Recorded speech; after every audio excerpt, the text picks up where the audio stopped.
मैं हूं आपके साथ दीप्ति गोयल और आप देख रहे हैं ट्रू इंडिया न्यूज। आइए रुख करते हैं अब खबरों की ओर। किसानों से वादा किया था कि जो किसान को प्रधानमंत्री सम्मान निधि का सहयोग माननीय प्रधानमंत्री जी के आशीर्वाद से, उनकी कृपा से मिलता है, उसको हम अपनी तरफ से उसमें वृद्धि करेंगे। राज्य सरकार ने उसमें चरणबद्ध तरीके से वृद्धि करने का संकल्प दोहराते हुए 6,000 रुपए की उसको 8,000 रुपए ऐसा घोषित कर दिया। उस पर कार्रवाई होगी। सिलेंडर की प्राइस कम करने का हमने वादा किया था। 450 रुपए में हम सिलेंडर देंगे उज्ज्वला कनेक्शन होल्डर्स को। माननीय प्रधानमंत्री जी ने पहले ही उसके ऊपर पैसा कम किया था और प्रदेश की सरकार ने निर्णय करके वित्तीय भार अपने कंधों पर उठाते हुए प्रदेश की सरकार ने 450 रुपए में गैस का cylinder Ujjwala gas connection holders को मिल सके, इसको सुनिश्चित किया है। सच चुनाव के मैदान में जब हम थे तब हमने वादा किया था और हमने बार बार चीख करके ये बात कही थी कि राजस्थान में देश का सर्वाधिक महंगा डीजल और पेट्रोल बिकता है। और आप सब पत्रकार मित्रों ने भी उस समय इस विषय को बहुत प्रमुखता के साथ में छापा था, अपने टीवी चैनल्स पर, अपने मीडिया चैनल्स पर, अपने वेब चैनल्स पर दिखाया था कि गंगानगर में देश का सबसे महंगा पेट्रोल और डीजल बिक रहा है।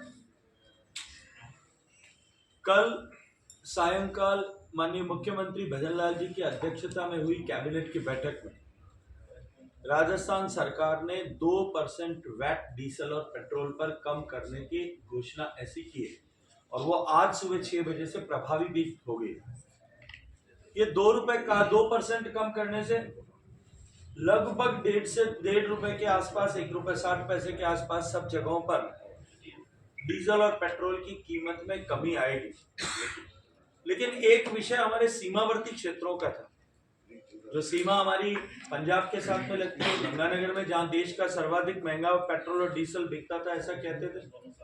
जो सीमा हमारी हनुमानगढ़ में पंजाब से लगती है, हरियाणा से बहुत लंबा बॉर्डर हमारा चूरू से लेकर के झुंझुनू तक, और जो है इधर अलवर तक जो पूरा बॉर्डर हमारा हरियाणा के साथ में, गुजरात के साथ में हमारा जो है बॉर्डर जालोर, सिरोही दोनों, और डूंगरपुर, बांसवाड़ा, इन सब जिलों में। क्योंकि हमारे पड़ोसी प्रदेशों, चाहे हरियाणा है, पंजाब है या गुजरात है, सभी जगह डीजल और पेट्रोल की के ऊपर वैट में राजस्थान की तुलना में बड़ी कमी होने के चलते हुए इस सीमावर्ती क्षेत्रों में बॉर्डर एरियाज के पेट्रोल पंप आउटलेट्स पिछले वर्षों से बंद पड़े थे। कई सालों से उन पर काम नहीं हो रहा, क्योंकि अगर 5-6-7 रुपए लीटर डीजल और पेट्रोल कम भाव में अगर बॉर्डर के उस पार मिलता है तो लोग उधर जाकर के भरा करके वापस अपना काम चला लेते थे। इससे सरकार को दोहरा नुकसान हो रहा है।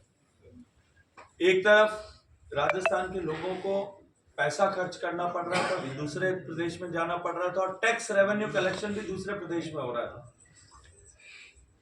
क्योंकि सीमावर्ती क्षेत्रों की दूरियां अधिक होने के कारण से ट्रांसपोर्टेशन का एक्सपेंडिचर डीजल और पेट्रोल का डिपो से बहुत ज्यादा होने के चलते हुए भी वहां प्राइसेस जो है वो सर्वाधिक थे। एक तरफ भारत की सरकार ने माननीय मोदी जी के नेतृत्व में आदरणीय हरदीप पुरी जी जो पेट्रोलियम मिनिस्टर हैं, उन्होंने निर्णय करके ट्रांसपोर्टेशन कॉस्ट को सब्सिडाइज करने का निर्णय किया।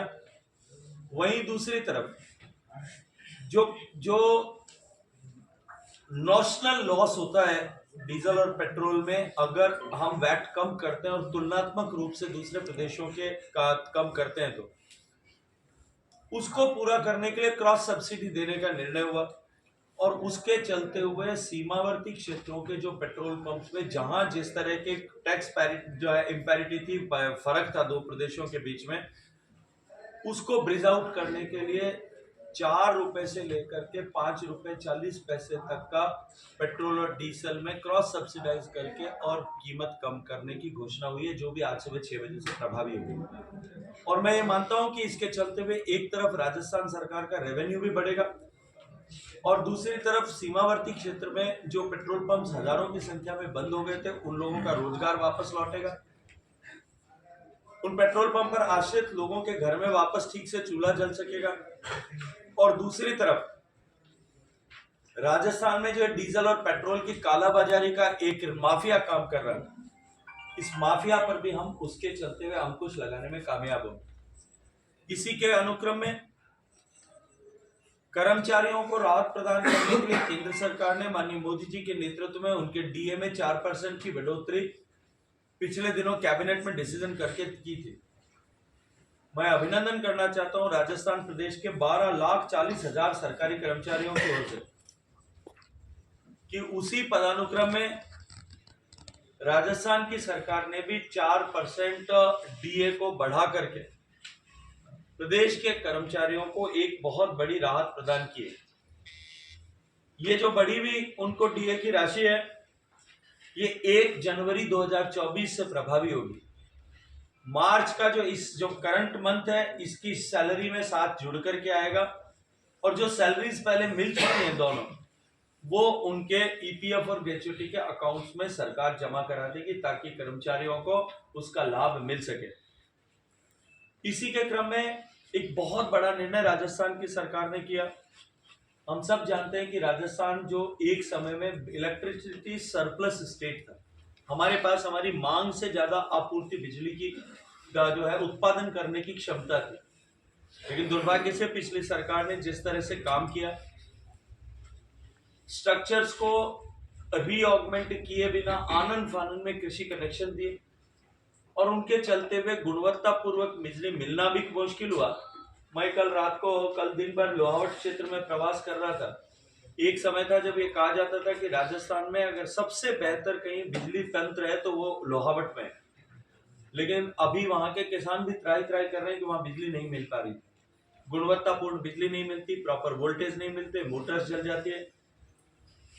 माननीय मुख्यमंत्री भजनलाल जी के नेतृत्व में राजस्थान में 3,325 मेगावाट की थर्मल परियोजनाएं और लगभग 28,500 मेगावाट की रिन्यूएबल एनर्जी की परियोजनाओं को स्वीकृति प्रदान की गई।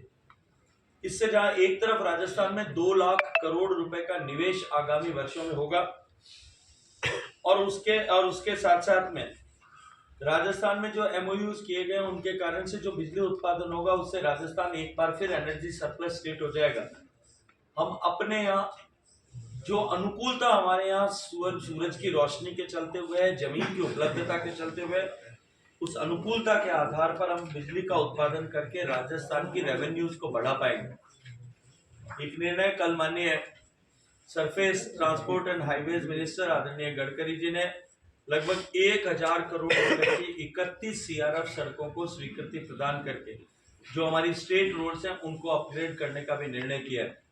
इस तरह से एक सरकार जो बनने के साथ ही अपने संकल्प पत्र को अपने लिए गीता के रूप में स्वीकार करते हुए, अपने लिए मार्गदर्शक के रूप में स्वीकार करते हुए उस दिशा में तेज गति से काम करते हुए आगे बढ़ रही है। मुझे आप सबके साथ में साझा करते हुए प्रसन्नता है कि जोधपुर की एक बहुत बड़ी समस्या है। जोधपुर में लगभग 250 MLD 25 करोड़ लीटर पानी रोज डिस्ट्रीब्यूट होता है थ्रू पाइपलाइंस और घरों में, आपके और मेरे सबके घर में, और उपयोग के बाद में जो सीवर लाइन का नेटवर्क बना हुआ है उससे लगभग 20 करोड़ 21 करोड़ लीटर पानी जो है वो हमारे जल शोधन यंत्रों में जाता है। वहां से शोधन होकर के आइडियली उसको जो है नदी में जाना चाहिए, लेकिन जोधपुर शहर की इंस्टॉल्ड कैपेसिटी अभी केवल 110 MLD यानी 11 करोड़ लीटर की है और वो भी ठीक से प्रोजेक्ट काम नहीं कर रहा। उसके चलते हुए आज ये 31 किलोमीटर लंबाई की नदी जोजरी जो है ये किसानों के लिए और आसपास इसके किनारे पर इस पर डिपेंडेंट 16 लाख लोगों के लिए एक अभिशाप के रूप में बन गया। जो इंडस्ट्रियल अफ्लुएंट जाता था वो भी उसके लिए अभिशाप के रूप में बन गया। मैंने जब 14वां वित्त आयोग बना था, 15वां वित्त आयोग बना, तब मैंने वित्त आयोग रिकमेंडेशन से पहले निवेदन किया था कि इस जोजरी नदी के पानी पुनरुद्धार के लिए राज्य सरकार को स्पेसिफिक ग्रांट के रूप में पैसा मिलना चाहिए। और मैं आज धन्यवाद देना चाहता हूं उस समय जो 15 फाइनेंस कमीशन के चेयरमैन थे आदरणीय NK सिंह साहब, जो जोधपुर के दामाद भी हैं, उन्होंने सहृदयता पूर्वक विचार करते हुए इस प्रोजेक्ट को सैंक्शन किया था, लेकिन दुर्भाग्य से 4 साल तक उसकी परियोजना जो मैंने अपने मंत्रालय से अधिकारी भेज करके बना दी थी, वो जोधपुर कलेक्टर के ऑफिस बंद होकर के भी जयपुर नहीं पहुंच पाई, और जयपुर पहुंचने के बाद में उसको दिल्ली जाना था, वहां नहीं पहुंच पाई। 4 साल तक वो रुकी भी रही, और आप सब लोग अच्छी तरह से जान सकते हैं, खोज सकते हैं। लेकिन आज गर्व के साथ में कहता हूं कि सरकार के क्योंकि उसे को मिलने में मिला था, जल शक्ति मंत्रालय के करने वाले नेशनल रिवर कंजर्वेशन डायरेक्टर से जोधपुर के 4 नए सूवेज ट्रीटमेंट प्लांट सैंक्शन की। उन जोधपुर की जल संयंत्र की कैपेसिटी वाले 20 साल तक के लिए आवश्यकता के अनुरूप होगी, और जोधपुर में इस पूरे को ट्रीट कर पाएंगे क्वालिटी स्टैंडर्ड्स पर, इंटरनेशनल स्टैंडर्ड्स पर ट्रीट कर। जोधपुर के इंडस्ट्री का जो अभी लगभग 18.50 MLD means 1 crore 85 lakh litre जो पानी टेक्सटाइल इंडस्ट्री से निकलता है, लगभग 5 लाख पानी हमारा स्टील इंडस्ट्री से निकलता है। एक तरफ एसिडिक पानी निकलता है, दूसरी तरफ क्षारीय निकलता है। उन दोनों की कैपेसिटी कम होने के कारण से इंडस्ट्रियल ग्रोथ भी नहीं होगी, और वो ठीक नहीं होने के चलते हुए नदी को भी प्रदूषित कर रहे थे। उसी के और बने मार्ग ताकि जोधपुर में इंडस्ट्रियल ग्रोथ हो।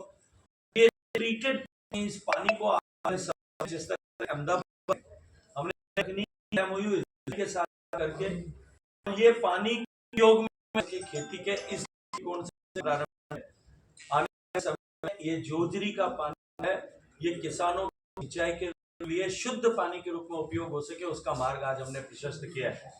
172 करोड़ 172 करोड़ रुपए की परियोजना का शिलान्यास अभी किया है, और मुझे पूरा भरोसा है कि आगामी 2 वर्ष में हम इसको पूरा कर पाएंगे, और 2 वर्ष में पूरा करने के बाद में जोधपुर की समस्या का ही समाधान जो है हम हमेशा के लिए कर। आप सब मित्रों ने इतनी देर तक आने के बाद में भी इंतजार किया, उसके लिए एक बार आपका धन्यवाद करता हूँ, आप सबका आभार।